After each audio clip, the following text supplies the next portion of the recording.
He has started? One minute more.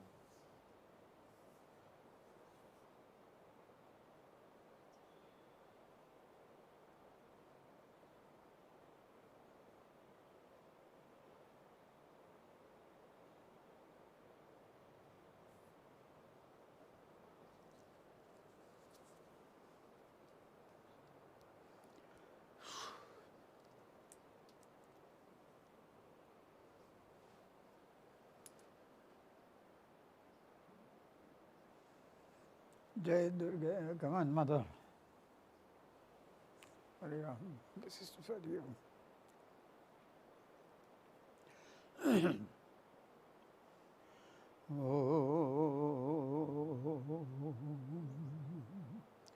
Om Gurur Brahma, Gurur Vishnu, Gurur Devo Maheshwara, Guru Sakshat Param Brahma, Tasmai Shri Gurave Namaha.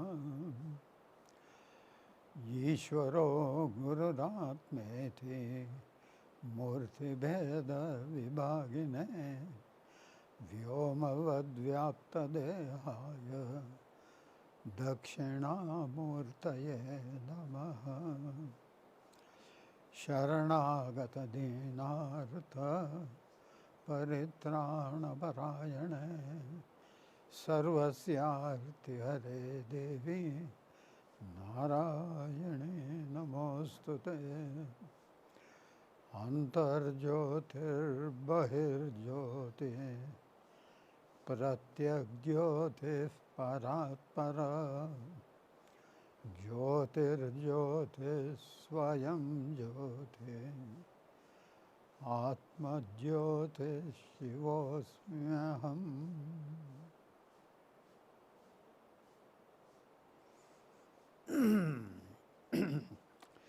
Jai Durga, take us wherever you want.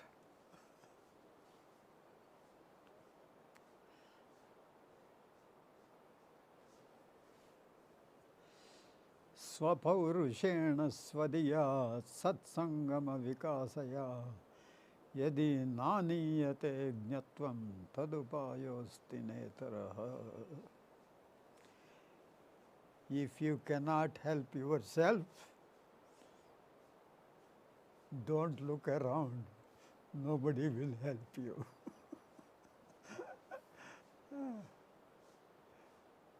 Man, he's so self-reliant. It is brilliant.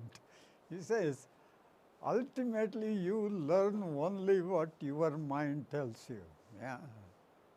Kisi Sams, nobody listens to others now. I don't think we have listened to anybody. We sit there in the class and we read the books, but you listen only to yourself, what your brain tells, and you think that is the perfect truth.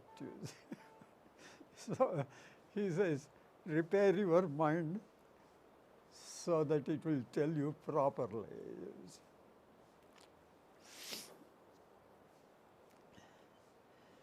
Where were we in the last class? Mind is like granite. Loudly. Mind is like granite. The world is like concreteness of the world, Swamiji. World is like Concreteness.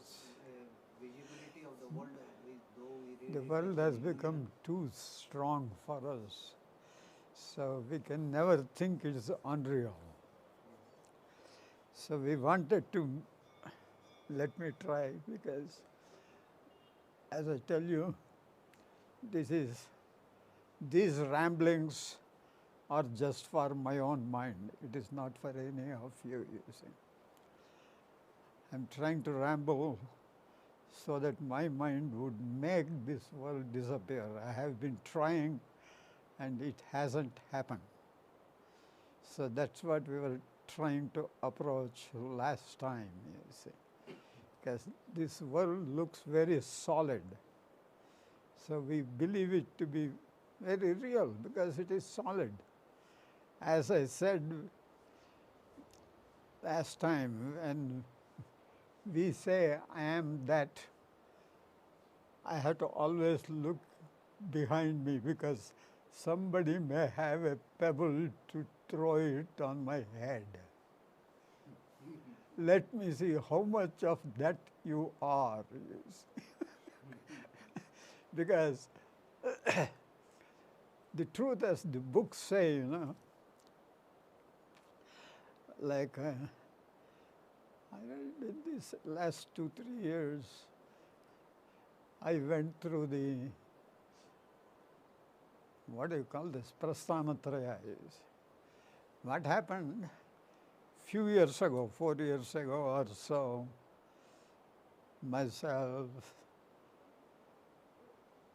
Swami Premanand and Siddharth and Ashok, we all went to see my own replica, another replica, Swami Atmananda, who was real Atmananda. There are two figures here.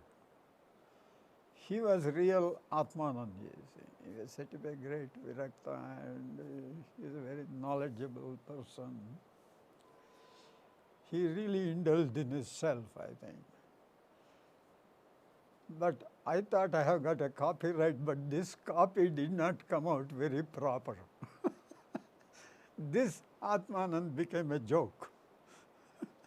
So, and we went to see him because it was in his last days. And I thought, he is a sadhu who has really lived his life following all the Vedantic things and whatever they have to do. So I wanted to get the whole information easily. I haven't been able to do all that. I thought if somebody has lived it, then the best way is to ask them, and if they tell you what they learned at the fag end of their life, you saved 90 years of trouble. Yeah, because you can just have a good time going to restaurants and have food and come back and have wisdom by asking somebody who has lived it. So I thought, I'm a very smart guy. I always take shortcuts. And but God says there is no shortcut, most probably. You must be laughing. There is no shortcut, man. All cuts are just cuts. So, I asked him, if you have to tell me, what have you, what is your ultimate knowledge? What did you get? I forget now. What I forgot, Siddharth remembered it. I have to ask him. Okay, I remember only this thing. After whatever he said, he asked me, have you read Prasthanatrayi with Shankara Bhashya? And I thought, oh, man, I was trying to get my shortcut and get the answer from him, but he said, have you read this? And I should have read by that time. He is already 8 years old. No, I had not read Prasthanatraya. So I said, no, I haven't read. Then I thought, okay, I should read it. Most probably that is the instruction that is coming from the other side. So I spent this last 3 years, when I was here, reading the Shankara Bhashya of this Prasthanatraya, the Upanishads and other things. And after you read all these books, most probably you will remember 1 or 2 chants or 1 or 2 lines of this book, that will stick in your head. Because most probably that is what God wants to tell you is in that entire literature. For me, after reading Shankara Bhashya, you see, one sentence really stuck in my mind. It was, of course, I might have read that sentence all over, you see. All the books are saying the same things. Or just like Swami Shivananda's books, people used to complain, Swamiji, every book says the same thing, what you see, Swamiji Shivananda's books, you read one book, and then of course, within 2 weeks, another book is published and you get it. And you read it, you will see the same things, you see, what he has written. And people would say, why do you have to read these 300 books? Because you are telling the same things. But then he would tell, what do you do every day? You do the same thing. From morning to night, if you really think, you don't do anything different. You get up in the morning and feel bad. Oh man, it's too early to get up. First thing, yes. First thing the mind would say, why do you have to get up? Okay, another 15 minutes. And I always keep the alarm, of course, to be honest, 3 o'clock. Because that is the intention. But do I carry it out? No. 15 minutes. Swamiji, 15 minutes I will get up. And of course, that 15 minutes can become anything, you see. It may become half an hour, 45 minutes, if you are lucky. Or else it becomes 4 o'clock, you see.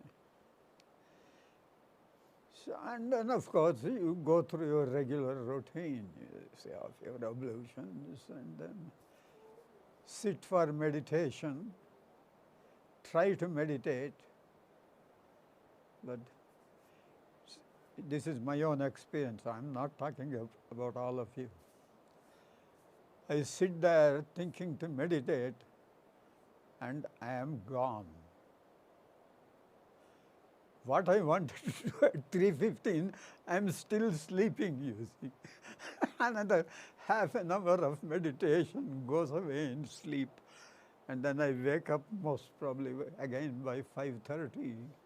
And then I think, oh my God, I haven't done the Ek mala bhi nahi hua. Abhi tak. We said that much, but I haven't even done one rosary. So then I think, okay, now I have to, now my mind says, man, I have wasted my life, I should do it. Because tea time comes at 6:30. I have to finish my mala before the tea. So I finish it. And then, of course, go through my regular routine. You see, after I drink the tea, I go for my walk and come back and again eating.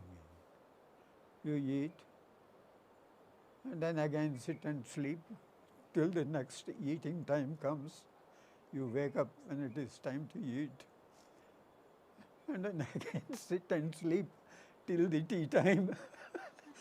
I should be very thankful for this eating business that keeps on going, or else I would never wake up. Mother. So, and then again sleep, again eating. Thanks to God, again you have to eat dinner.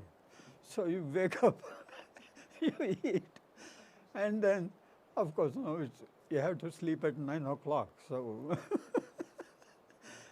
because, if you sleep at 9, you may get up at 3. So I try to sleep early. Yeah, I try my best.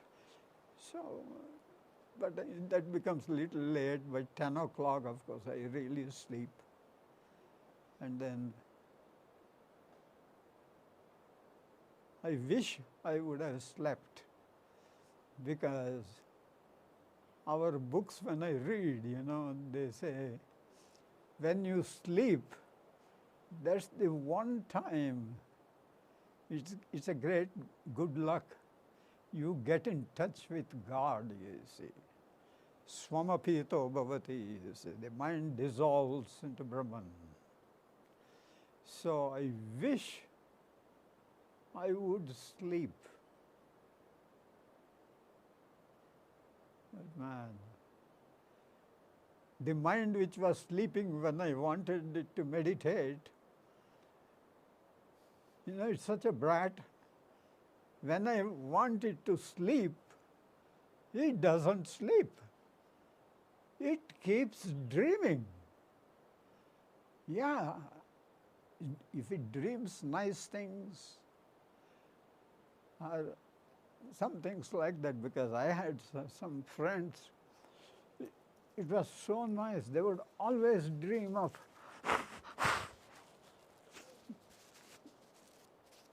God or temples, because they really wanted money. They were in great trouble. So their mind was so much hooked. They were always with mother, and mother used to give them a lot of money in the dreams.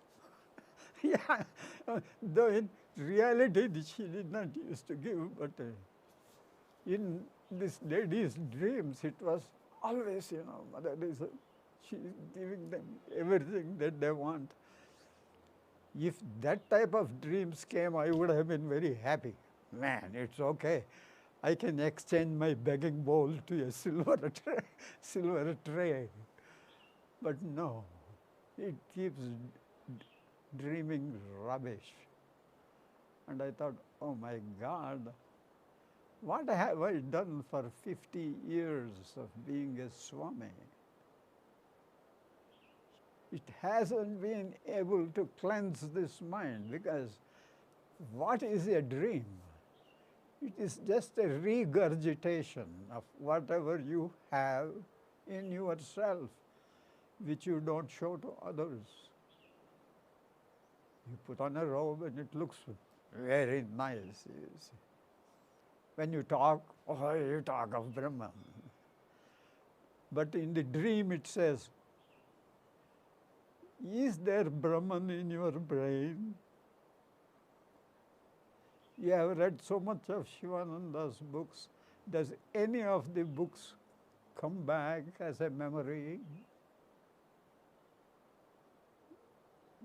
To be honest, to tell you, no. It always dreams something stupid. Yeah. And I thought, okay, thank you. So instead of disappearing into Brahman, the mind keeps rambling. And this is the same routine I do every day. So why not I write the same things in the next book? Because whatever he wrote, still it did not get into your brain. Yeah.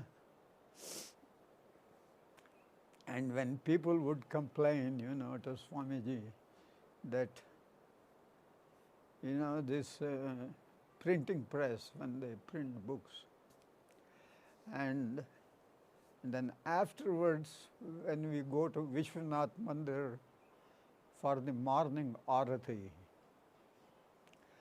when the waving of light takes place, most of the people, of course, they are devotees. We go to the temple to see the arati.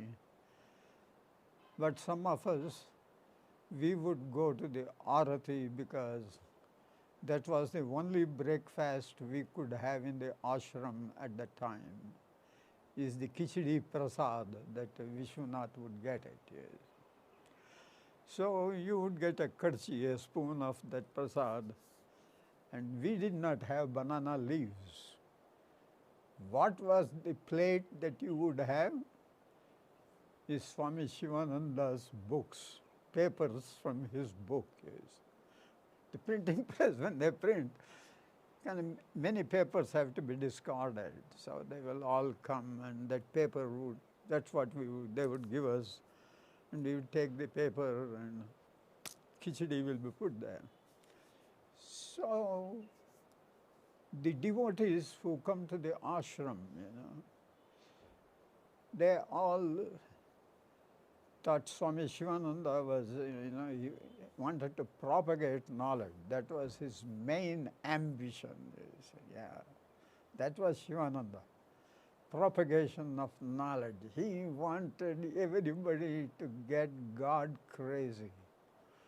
Yeah, when we read his books, we think, what is he talking? He's only talking about God, you see. Don't waste time. Come on, get God, don't waste life. This life is very precious.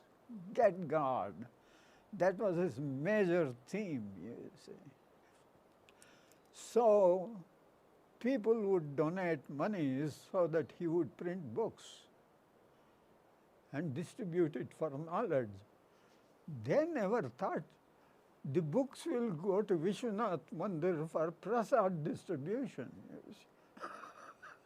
So some of the devotees, they would actually, it may go indirectly to Swami Shivananda, that some disciple would have told Swamiji, these guys are complaining that these printing papers, they are going to the mandir for prasad distribution. Swami Shivananda's outlook was so different. He said, that's very nice.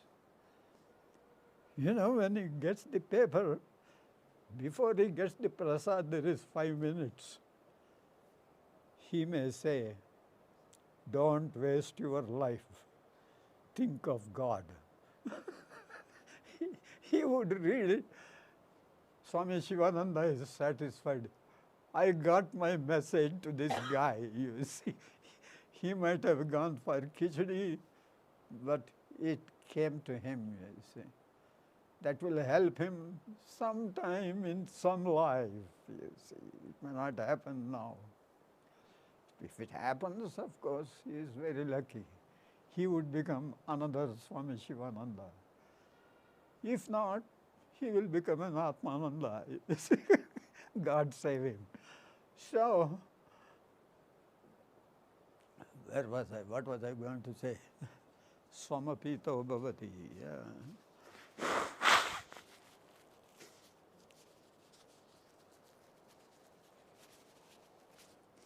I will dissolve into Brahman, but I felt so bad, man, that sleep where you do not dream. What a blessedness. That's where you are in touch with God, you see. Because the self in you is the God in manifestation. You see. So, but when I was reading this book, Prasthanatraya, one sentence stuck to my mind is,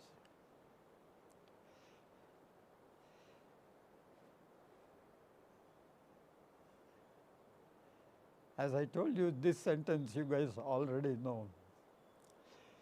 But when I was passing through, Shankara keeps talking, but then in one Upanishad he made a statement, Ashariratahi Atmanasvarupam. Oh, man. All that he is telling is Asharirata. Sharira is body. Asharirata is bodilessness. He indeed, Atmanaha of the self, Swarupam, form or nature. The nature of the self or the form of the self is indeed bodilessness or formlessness, you see. because we always keep complaining, we have dehabhimana, you see, because all the books are telling is to give up the idea that you are a body, you see. This excessive obsession we have with our body, that I am this body, if you give it up, dehabhimana, that to give up we do all this circus. Yeah, this 3-ring circus that we do is just to give up that. And that never happens. Yeah, it is the moment you get up,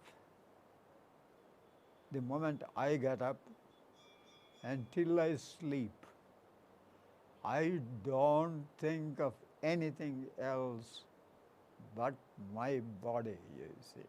I always feel I am this guy. Not for a second do I take a back step or a forward step. I stay put in my own body, dehabhimana. And here he says, no, that is not your body. Your real body is bodiless.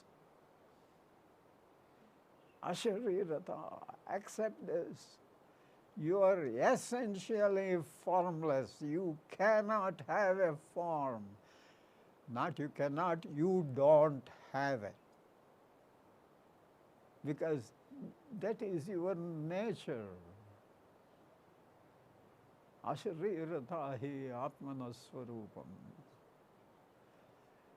And this way I know it's formless, the self is without form.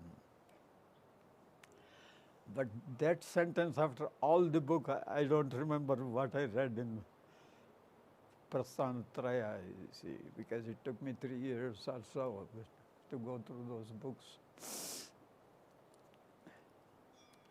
And another thing I have to just tell as a incidental thing. When you do this, your own sadhana, or when you read some things, पारायण करते हैं, जो कुछ करते हैं, whatever practices you do, you should know the one person who really witnesses the whole thing is this Supreme Being.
Mother.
Okay.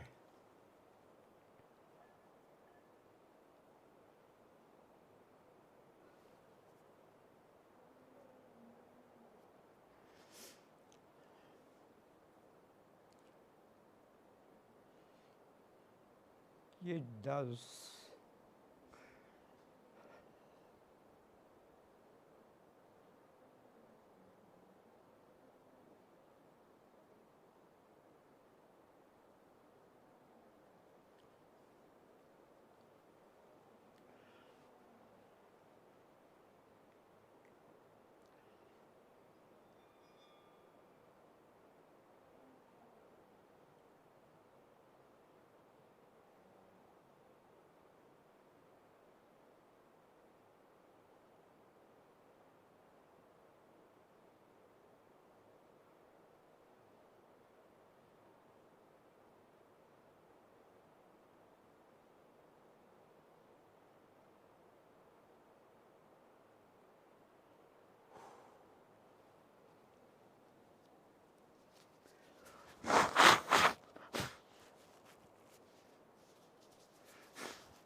And then, like when we speak and when nobody is there, I always feel bad. Oh my God, what am I doing? But I forget there's one person who listens is this presence, because this presence cannot become an absence. This presence is present. Like, and it shows itself too. But it comes as paroksha. It doesn't come direct. For most of us, he won't come like Shiva with snakes and other things. Oh, I was listening to your Prasthanatraya reading. No, he won't come. He would come most indirectly, because paroksha priya iva hi devaha. God's or divinity is always indirect. It doesn't come and show itself face to face. That is why he came as the Son also. He did not come just as with 4 hands or 8 hands, or like mother. Men, all these gods, male gods, at best they went for 4, I think, as far as I know. Women don't have limits. When the divinity comes as a woman, she said, these men, dumb, only 4 hands, I will have 18 hands. Okay. She says, why do you have to stop at 4? I am a woman, I can create. I will become 18 hands. Oh, 18, 10, 8, whatever you want. She will have you. When it won't come like that. But paroksha priya, because they come indirectly. Why I'm trying to tell this is this. Most of us would have run into God during our life. Yeah. We would have run into God, you see. But all the time, we would not have recognized this being. We would just think, oh, she came, he came, that fellow came, or a cow came, or a horse came, or a friend came. No, it is not these people that came. It was the Supreme Being's hand of God, you see, that really came. Most of the synchronicities that we go through in life, it just happened. Oh man, it's a coincidence. These coincidences were not coincidences. They were all heavenly interference, you see. Yeah, where the Supreme Being stuck his hand and made things happen, you see. Yeah, it's, the more you recognize this being's presence at those times, you will see these coincidences taking place day in and day out, you see. Like this one, of course, as I said, these are all personal experiences. Yes. Most of the experiences that you will have only applies to you, you see. You feel it very nice. But when you, if you tell it to another person, who is maybe your greatest friend, he says, oh, so what? This happened. For them, because that thing that happened is not for them, it was for you, you see. So these coincidences that take place, like for me, this particular thing, because the context now is this Prasthanatraya. And I was at Swami Kashi's place in Pata. And that night I finished Gita's thing, is the final. And what happened next day, it is, as I tell you, this would be just, for you it would look a big deal. But for me it was a big deal, you see. So, but I'm still going to tell. Next day we had a program, or not program, it was a dinner program, lunch program. Kuti Swami with Somashram Swamis, and there were a lot of brahmacharis. Yeah, it was so nice to take picture on that day. I had not seen like that. It's a line of, because Kashi's ashram is right here, the place. And there is a track that comes, walking path up to that. That line is just like all these brahmacharis are coming, and then there are about 5 or 6 swamis are there, and with Kuti Swami. And there we had, Swami Kashi had arranged a lunch program for them. Actually, they were expected to come a week or two before, a week before, I think. But Kuti Swami had a program, had a meeting or something, so he said, I cannot come to the... So they had cancelled that lunch, and it was shifted to this day, you see. And they all came, and we had a good lunch, you see. But for me, it was different. Why those, now as I was telling, life is choreographed. No, it is somebody is moving always these pawns, you see. Yeah. And this thing that was arranged was like, I would never conduct a bandar. Hum log, when we finish a parayana or something, I read a scripture, read the Bhagavatam, we will have a bandar, aaj khila denge. I would not do it. I only will eat. If I finish the parayana, I will close the doors. If by chance something special comes, I will eat happily and thank God, you see. But here, God knew me. This Atmananda won't do anything for me, you see. So he had arranged Swami Kashi to do all these things. And these guys, they come, and Swami Kuti for me is a real little, as far as possible, a representation of Shankara.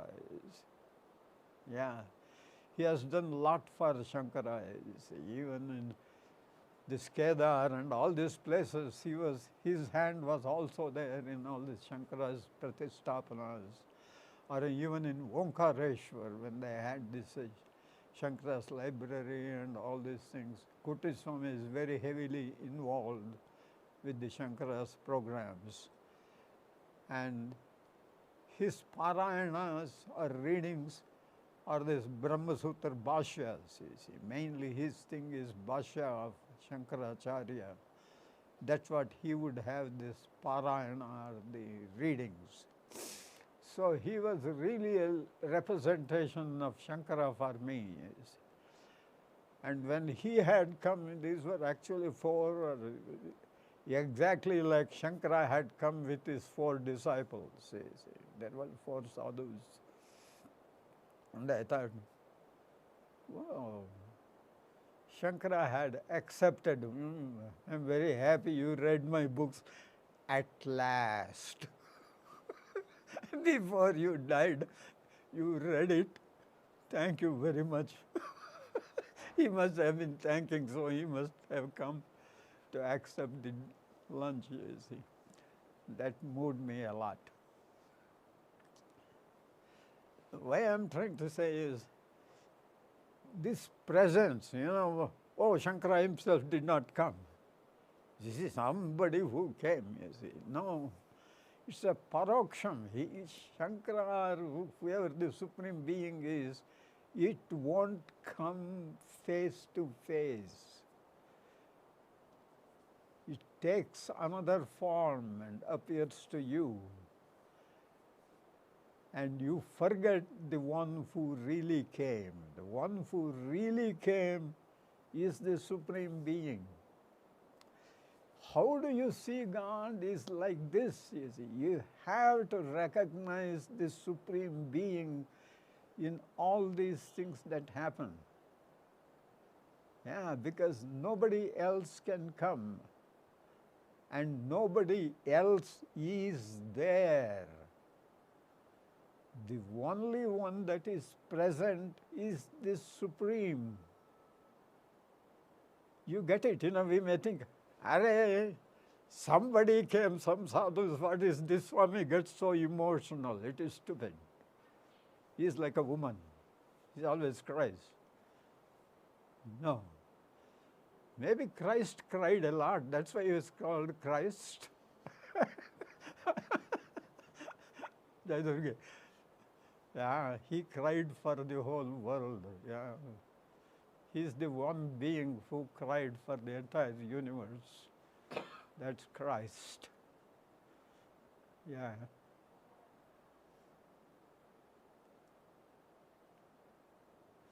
Compassion.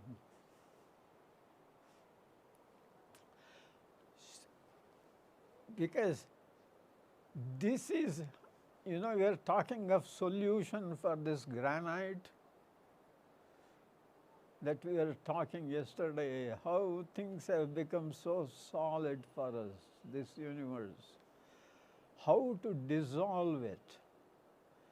It is our own mind that has made this seemingly amorphous thing into a very solid stone, you see. It's all, as I said, the earth, it is just the dirt.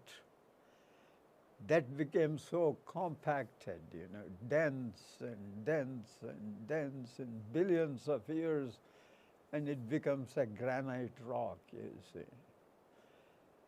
And if God used more pressure at some times, it would become a diamond.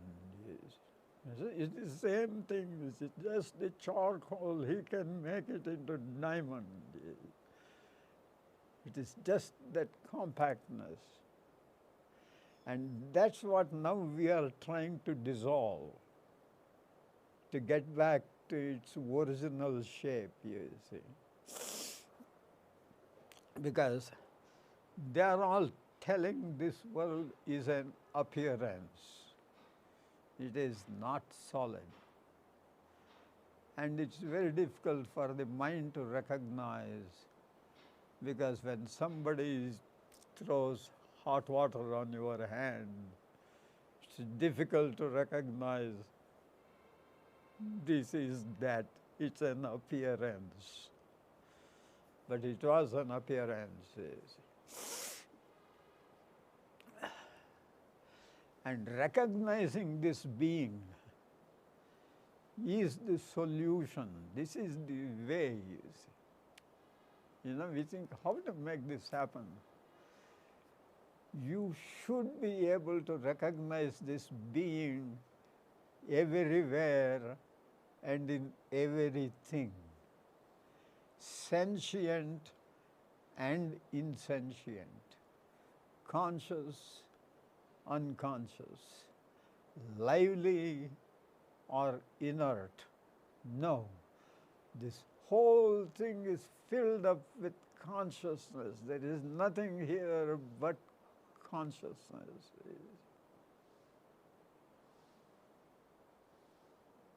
Yeah, it is just consciousness. It's a very alive universe.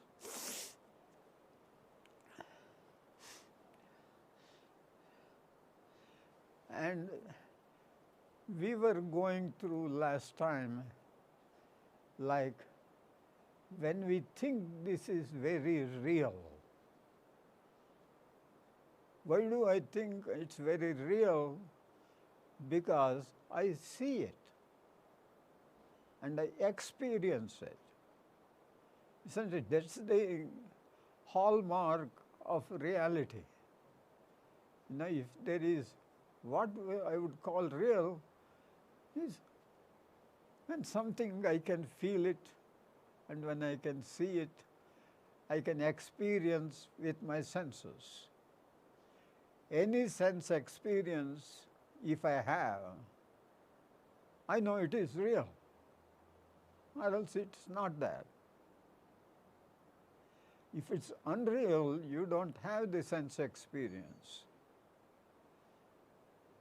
If there is no cold, suppose there is no cold here, it's not chilly, I won't experience because it is not here. I feel the warmth because the warmth is here due to something. So whatever is, you experience. Whatever is not, you don't experience. Yeah.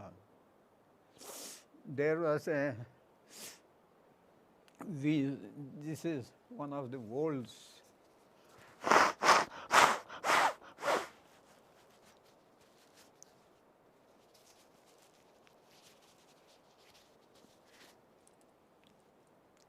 seminars we had in States, you see. Now, nowadays we have lots of seminars, day in and day out, this place, that place, everywhere there's a seminar. But this is long time ago, it's about 40, 50 years ago. There were not that many seminars, you see. One of the seminars in States that became very popular, though it was an absurd seminar, yes, it was absurd. Everyone used to criticize, but they would still go to that seminar. It was called EST, and he never told anybody the meaning of EST. The seminar was called EST, E-S-T, and it was started by Werner Erhard, one of the disciples of Swami Muktanand. And they would use every type of vulgar word. That's the main thing of this seminar was, it was for 3 days you have, you go from morning to night, night to morning for 3 days. Only bad words would be used in that seminar, you see. People would get crazy. But that was the whole purpose of the seminar. Whatever he did, he accomplished what he wanted to get from the seminar, you see. He was trying to break the barriers So he used some simple technique. Of course, this leader will be there. There's one person who is going to lead the whole group.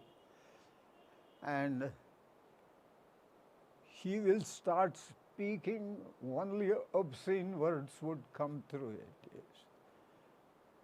And he would not care what any of these, all these decent people, all these are decent guys.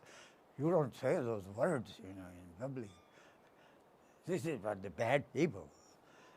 But this one is now in front of all these guys. It is thrown in and out, you say.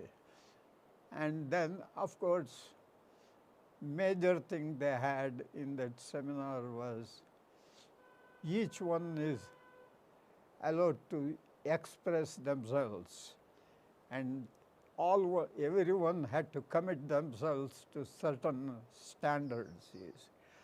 What we speak in this room shall not go beyond these walls. Yes. And you shall not judge anybody for anything that they say. These are the cardinal rules. Yes.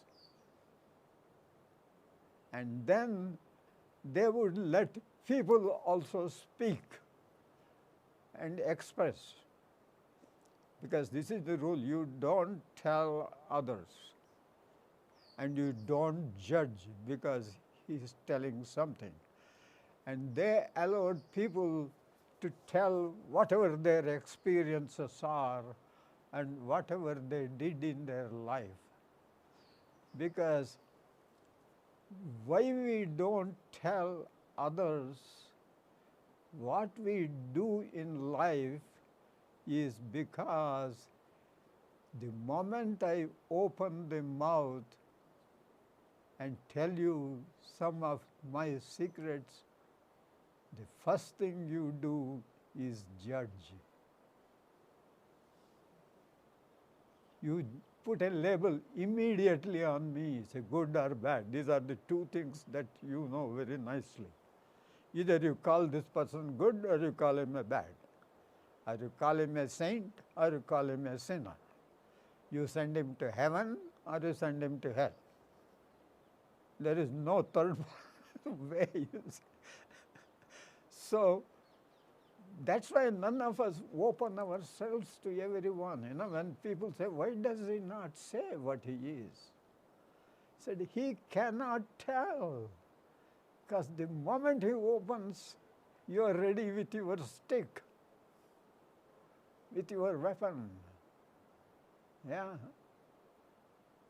Either you call him religious or irreligious, godly, ungodly, or worldly, whatever it is. These are all names. But in this seminar, this was free, that he had guaranteed. And then, of course, these bad words were used so that, because normally our concepts are, the idea is they're bad, These are all the ways to dissolve the granite. Because what I'm talking is, our mind has got very solid ideas, fixed ideas about things. Depending on that, we are basing our life and concepts of what you are experiencing in the universe. And that has to be dissolved, you see, because nothing outside can dissolve this. That is what he is telling, Swapaurushaena Svadiya, with your own mind and with your effort you have to dissolve it, you see. How do you dissolve? Means you think you have to do something different. No. These are the things that you have already ingrained in your mind. That has to be taken out, you see.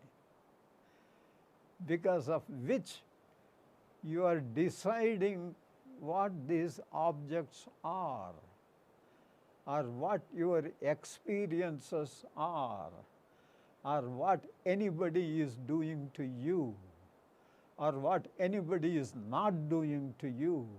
It is all you are going to categorize, and depending upon your old inhibitions or teachings or learnings or advices people have told you, because from the very beginning we have been tutored.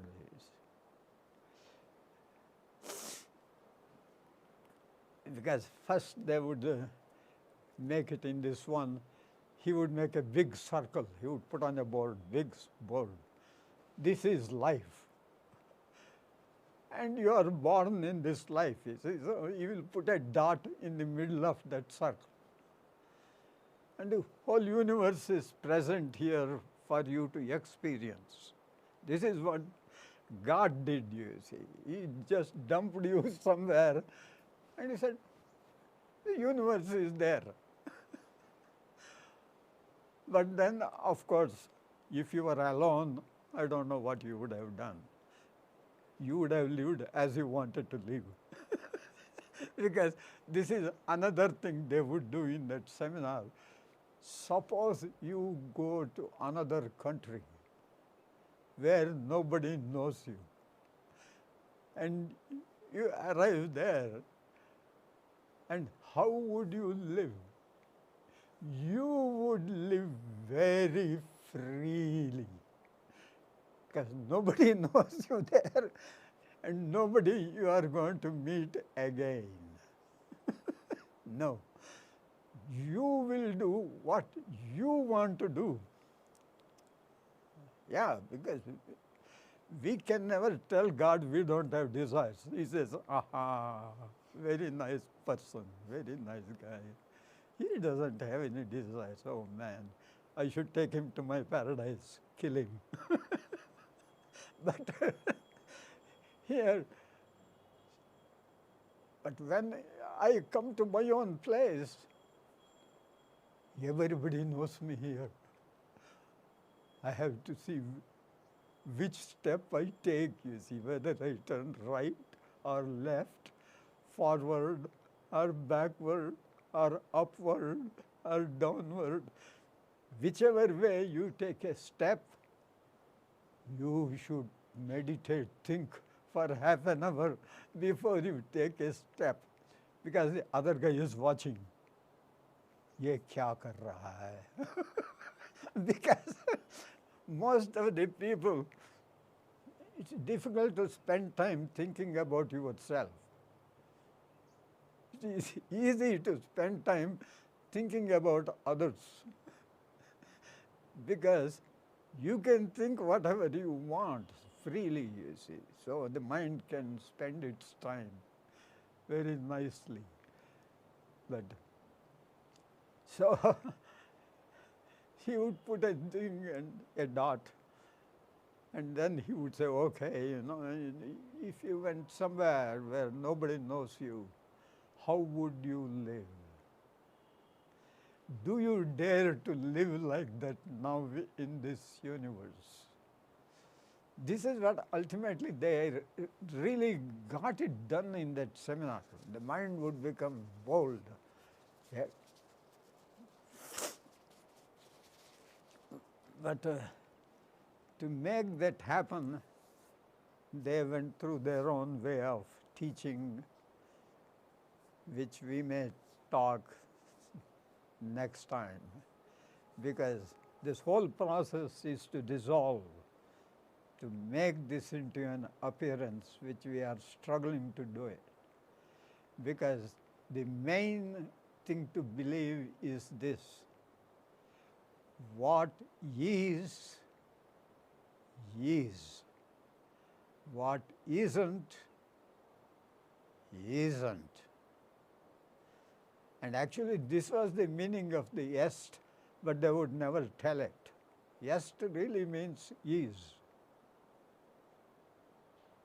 And I thought, oh man, this leader really made it a great seminar, reality. If he had put it in English, plain English, the seminar's name would be reality.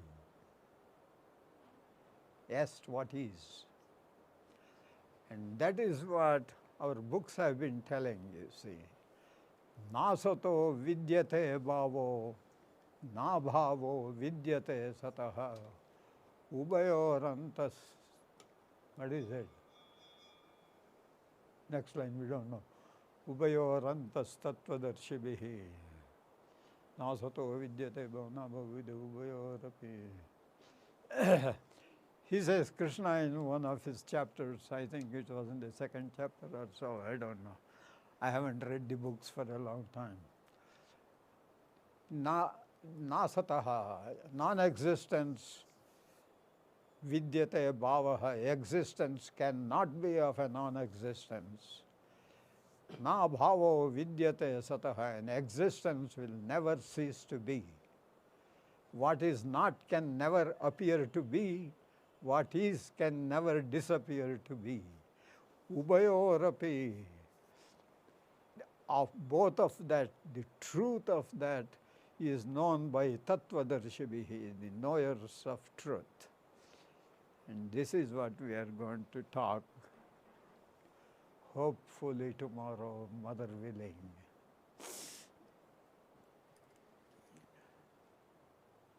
Yeah, we will dissolve this appearance. It's good. Mother is going that way. It's nice. Because I haven't been able to dissolve it till now. Hope it may happen in this. Before Premanand comes, we will make the world disappear. He will come and say, where is the ashram?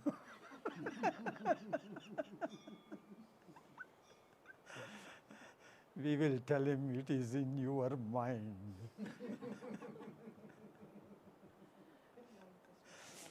Om Brahmarpanam Brahma Haviroge Brahmagnav Brahmanahutam Brahmayuvatena Gantavyam Brahma Karma Samadhina Sarvesham Swasti Bhavatu Sarvesham Shantir Bhavatu Sarvesham Purnam Bhavatu Sarvesham Mangalam Bhavatu Sarve Bhavantu Sukhinah Sarve Santu Niramayah Sarve Bhadrani Pashyantu Ma Kaschid Dukkha Bhag Bhavet Asato Ma Sadgamaya Tamaso Ma Jyotirgamaya Mrityor Ma Amritam Gamaya Om Purnamadah Purnamidam Purnat Purnamudachyate Purnasya Purnamadaya Purnameva Vashishyate Om Shanti Shanti Shanti Om Parabrahma Paramatmane Namo Namaha Yata Shakti Veda Parayanam Samarpayami Om Tat Sat Brahmarpanamastu Hari Om Tat Sat Om Jai Durga. Thank you very much, Mother. Thank you.